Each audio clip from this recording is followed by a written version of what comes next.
নমস্কার, শ্রাবণীস কিচেন থেকে আমি শ্রাবণী তোমাদের সকলকে স্বাগত জানিয়ে আজ একটা নতুন রেসিপি শুরু করছি। আজকের রেসিপির নাম হচ্ছে দেখে নাও। আশা করি তোমরা সবাই খুব ভালো আছো বন্ধুরা, পরিবারের সকলকে নিয়ে খুব ভালো থেকো এই কামনাই করি। আমিও খুব ভালো আছি। আর যারা আমার চ্যানেলটিকে সাবস্ক্রাইব করেছো তাই তো অসংখ্য ধন্যবাদ, অপরন্ত ভালোবাসা জানাই। আর যারা এখনও করোনি প্লিজ সাবস্ক্রাইব করে আমার পাশে থেকো, আমার পরিবারের সদস্য হয়ে যেও। আর সকলকে পুরো ভিডিও দেখার অনুরোধ জানিয়ে আজকে রেসিপিটা শুরু করছি। এসো। ব্যানানা চকো আইসক্রিম আমি কিভাবে করি সেটাও তোমাদের সঙ্গে আমি শেয়ার করছি।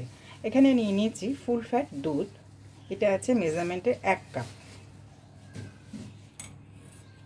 তার সঙ্গে দিয়ে দিচ্ছি চিনি 2 চামচ, 1 চামচ দিচ্ছি কর্নফ্লাওয়ার, আর দিচ্ছি 2 চামচ মিল্ক পাউডার।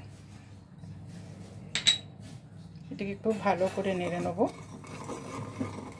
নিয়ে গ্যাসটা অন করব।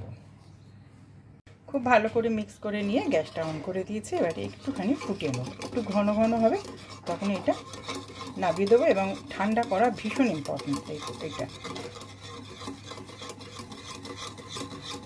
আর সমানে নাড়াতে হবে কারণ কর্নফ্লাওয়ার আছে, একটু দিয়ে লেগে যাবে।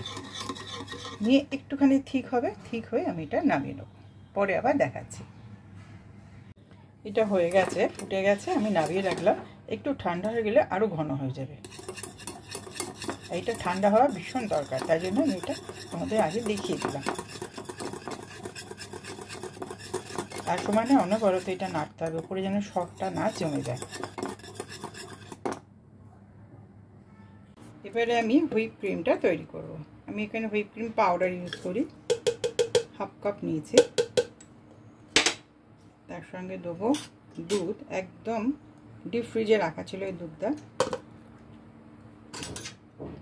1/4 কাপ।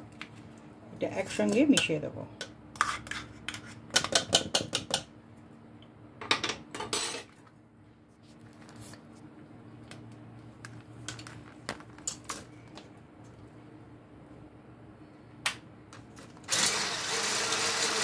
এবার আস্তে আস্তে হুইপ করে নেব।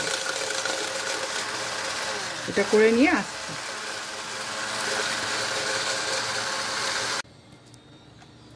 এখন এটাকে খুব ভালো করে হুইপ করে নেব।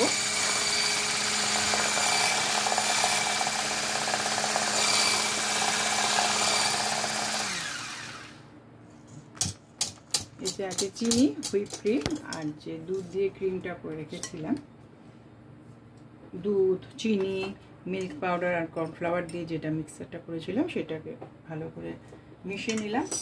এবারে আমি এই ব্যানানাগুলোকে এতে দিয়ে দেবো।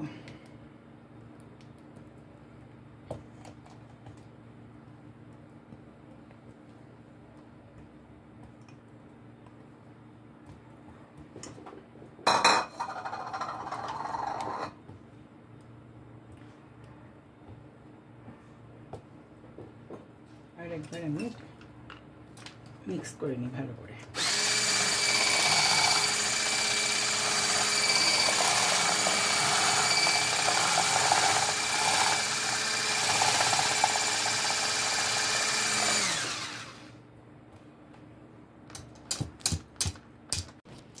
একটা এরকম বক্স নিয়ে নিয়েছি, তাতে পুরো মিশ্রণটা ঢেলে দেবো। আর মাঝে মাঝে একটুখানি চকো চিপস দিয়ে দিলাম।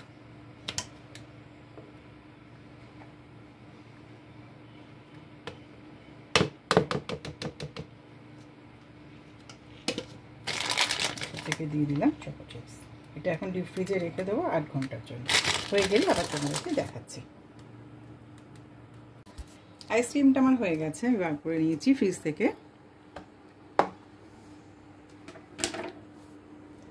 ব্যানানা চকো চিপস আইসক্রিম এরকম সার্ভ করবো। এরকম একটা বাটিতে এটাকে ডুবিয়ে নিলাম, নিয়ে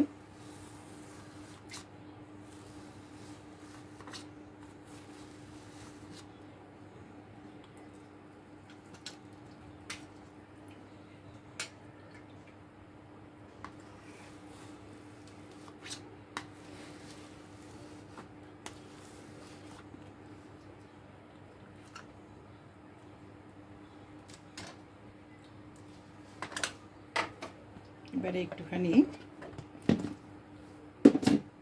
গার্নিশ করে দেবো এটাকে, এটা অপশনাল।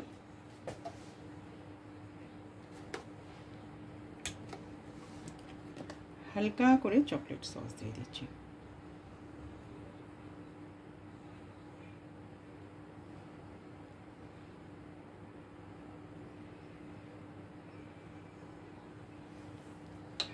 আর তার সঙ্গে দিয়ে দিচ্ছি রোস্টেড চিনেবাদাম।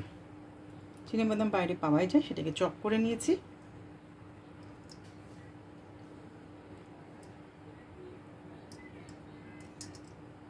তো ব্যানানা চকলেট আমার রেডি হয়ে গেছে, আমি তোমাদের সার্ভ করে দিলাম। কেমন হয়েছে জানিও, আর সবসময় আমার পাশে থেকো। খুব ইজিভাবে বাড়িতেই করা যায়। অবশ্যই জানিও তোমাদের কেমন লাগলো। আমার এই রেসিপিটা যদি ভালো লাগে তাহলে অবশ্যই আমার সঙ্গে থাকবে, আর তার সঙ্গে লাইক, শেয়ার, কমেন্টস ও সাবস্ক্রাইব করতে কিন্তু একদম ভুলবে না। আর বন্ধুদের সঙ্গে, ফ্যামিলি, ফ্রেন্ডের সঙ্গে অবশ্যই শেয়ার করো। তাহলে আজ এখানেই শেষ করছি, আবার একটা পরের ভিডিও নিয়ে আসবো। তোমরা সবাই খুব ভালো থেকো। নমস্কার।